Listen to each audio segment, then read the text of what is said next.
All right, we're here with Karyn Crisis. You just had your very first show as Gospel of the Witches. Indeed, here in Clifton Park, New York. And you have one more tomorrow night. In Brooklyn, sold-out show. And eventually a tour. That's what we're going to be working on when we get back. A couple of videos and then tour plans. Awesome.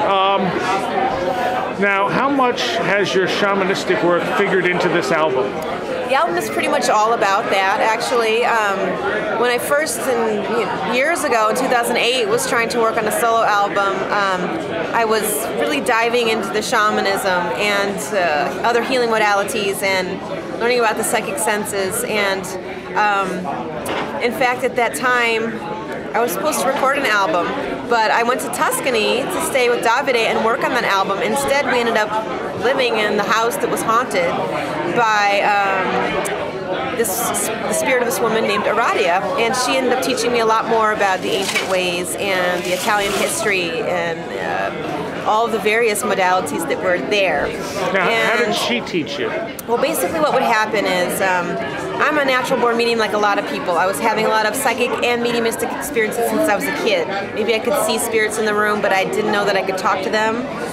Or I could hear voices that would tell me very helpful things, like how to cure an ailment that was beyond my knowledge with plants or herbs, because I was born with some health issues, and I would have this voice help me get off the American Medical Association plan, which was destroying my immune system with cortisone and prednisone, and how to heal that with herbs that I didn't know anything about. So this was a natural thing for me to have these experiences. I didn't really know how to organize them or that I could interact with them. Like a lot of people, I thought they were happening to me.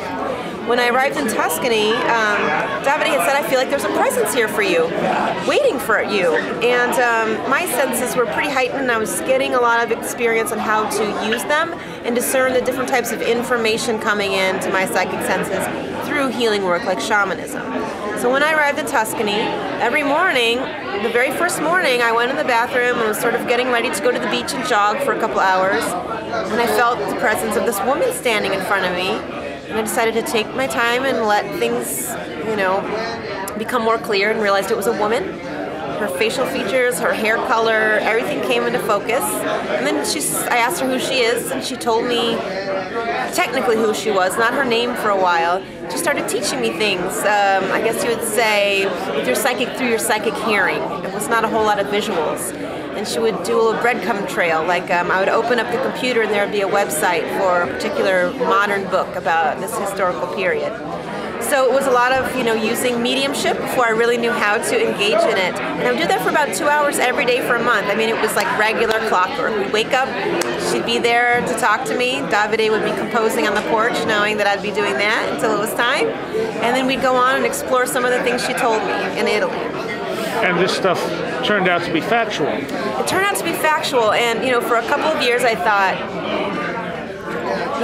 at first I thought maybe it was just us, but then Davide could see her at times, and then information she'd give me I would find that was evidentiated in books, American books or Italian books, about historical facts and figures. I would get readings from other mediums of different belief systems, and they could see her and what she looked like and knew where she was from and what her, her vibration was all about.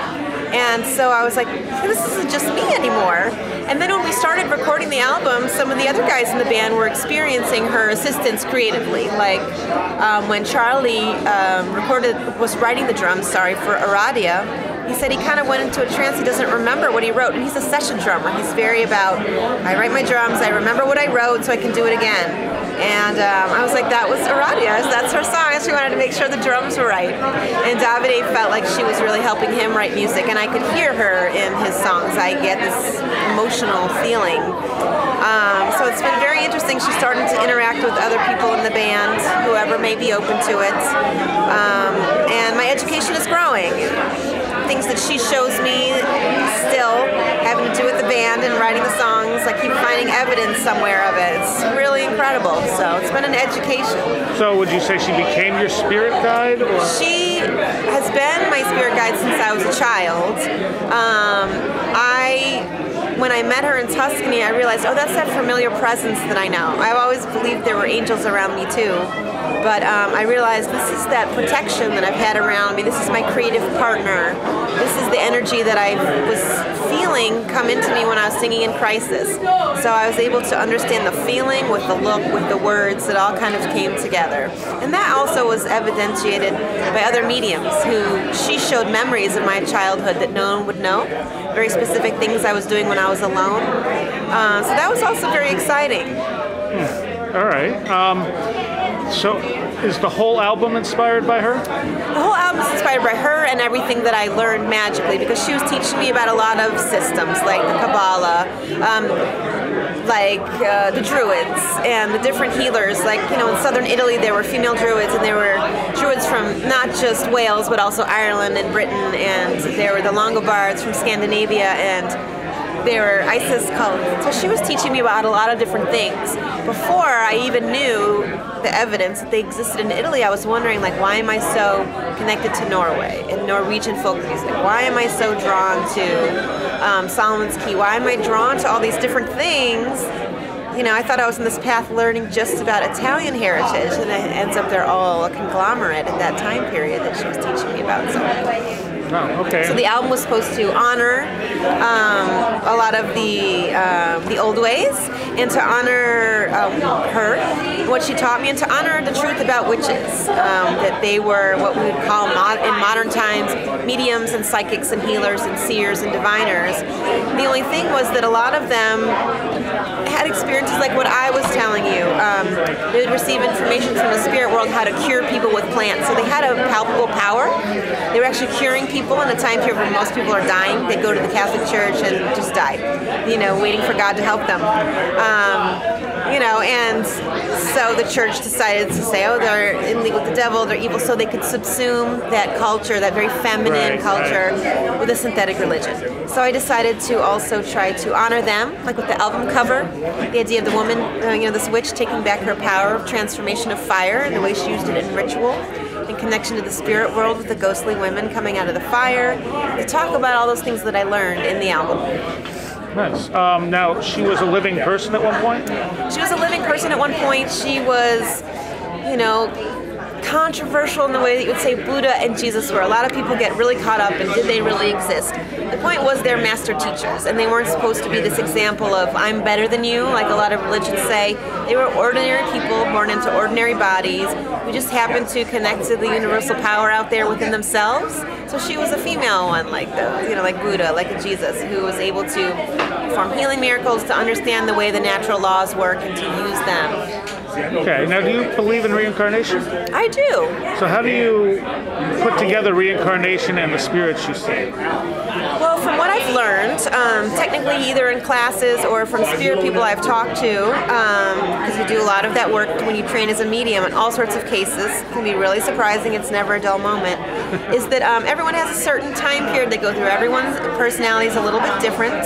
But when you cross over, it depends on how you pass into the spirit world. If it's an accident or a suicide, it can take you a very long time, where you remain in the astral realm until you actually finish your death transition and then decide where to go from there. But once everyone finishes their death transition and starts to move on, it kind of things move faster than in the physical world. So depending on what your soul has agreed with you to do, you may remain really attached to the personality that you had on Earth for a long time. Maybe you have relatives still on the planet you need to assist. Maybe you still have lessons you need to learn.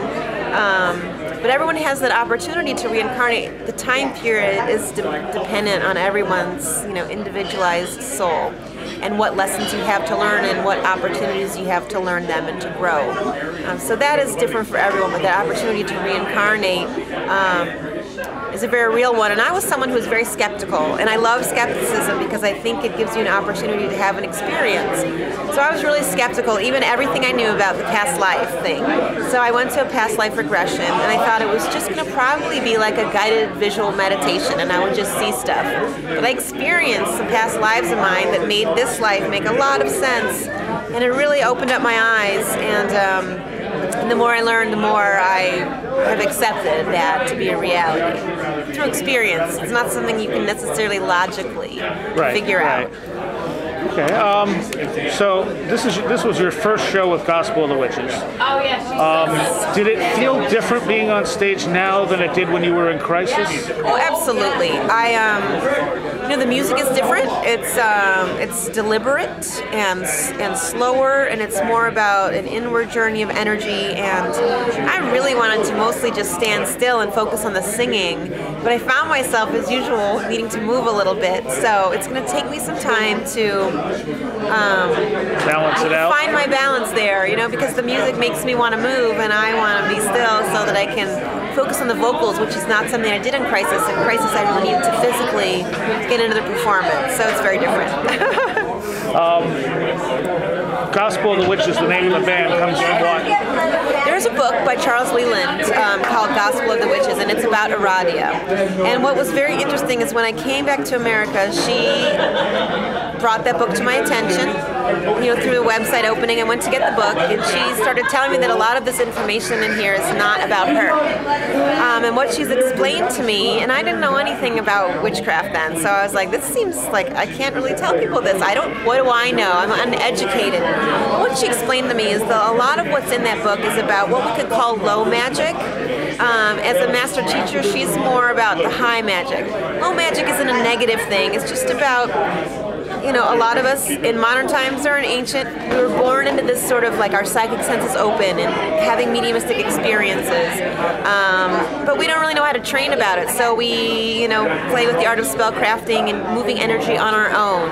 And sometimes, depending on your lifestyle, you may get into spell work about protecting and, some of the harsher negative sides of life. Whereas she, being a master teacher, was more about the ceremonial magic, channeling a goddess for healing purposes, education, learning the technical aspects of the universe and the natural laws. So that book doesn't really have anything to do about her, but she said it has to do about that natural-born culture. For example, like in Benevento still today, that's a place in southern Italy that's known for a lot of the witchcraft tribes. There's a huge focus on Benevento. No women were burned there, but it's known as the Big Witch City. And people there still, you go to one house and they can, there's a psychic there who'll help you with relationships. You go to the next one, they'll cure you with a song they hear from a spirit person. You go to the doctor down the street, he'll give you a slab of meat to put in the ground and tell you what to say as it rots, and your skin rash may go away. I mean, it's a very live, natural magic kind of town. So she was saying that book is about some of those things, like peasant magic, people who are like living in the earth, dealing with basic daily life stuff, but it's not really about her teachings. Okay. Now you do artwork as well. How much of that is inspired by her? Well, when I came back from Tuscany, I made a big shift. I had been painting with oils, and I had decided that I needed to learn something better technically. Sometimes a painting would turn out great, and sometimes it wouldn't. And she helped me find this Italian Verdaccio technique that I use for my underpainting. And we would basically create the paintings together in my mind's eye and my imagination. I wouldn't sketch things out like a lot of artists do. And I told her I wanted to make everything count. So I would sit in my meditation and we would create the paintings together. And as soon as I saw that full visual, I knew I'd be able to make it happen. And she definitely helps me paint the technical aspects of paintings that are beyond my skill level. And I wanted to devote all my artwork to shamanism, to Italian witchcraft, to healers, to that energy moving around, and all of those things. So my artwork since 2008 has been heavily influenced by that. That's where the focus is. Okay. Where can people see your artwork online? You can see the artwork at KarynCrisis.net, and that's Karyn with a Y, so Karyn Crisis.net. Okay. And the album is on Century Media Records. It is. Just got released a couple days ago. And you're going to be touring for it? We are, that's what we're going to work on. We have a show tomorrow at St. Vitus in Brooklyn. It's sold out. Thank you, everyone. You're going to be doing a talk there, too, right? We're going to be doing a talk on mediumship being the cornerstone of all the old religions, all the ancient ways, and what that means, at 6:30. And then we go home and work on a couple of videos. And then we're going to be focusing on touring. Everyone really wants to get out there and tour, so awesome. Try to make it happen. And how long ago did this woman live? Well, the legend, it was around the 1300s. Okay. So that's still something I'm learning about her.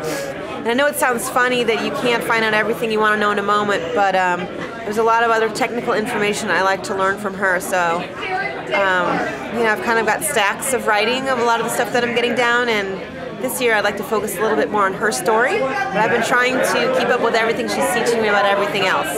Nice. All right. Anything else people should know? There are a couple videos out there if you wanted to sample the album, if you were thinking about checking it out. So if you could go to YouTube, you can just type in Karyn Crisis, Gospel of the Witches, and there's a song for The Alchemist. Actually, Bob Vinya from Immolation put that video together from our rehearsals. And there's a track from Mother out there, and then soon we'll be releasing another song video with Century Media. And you can go to cmdistro.com to purchase the album. All right. Is there a website for Gospel of the Witches, or are you just using the Facebook page? It's just Facebook/Gospel of the Witches, all one word right now. Okay, and is the band officially Karyn Crisis' Gospel of the Witches? Yes. Okay. I wanted to, it was more of Aradia's idea to establish that this is a different idea about things, to open a conversation about it. So, All right. yeah, I kind of wanted to stick with just the Gospel of the Witches, but that's what they said. All right, well, thank you. Thank you so much, as always.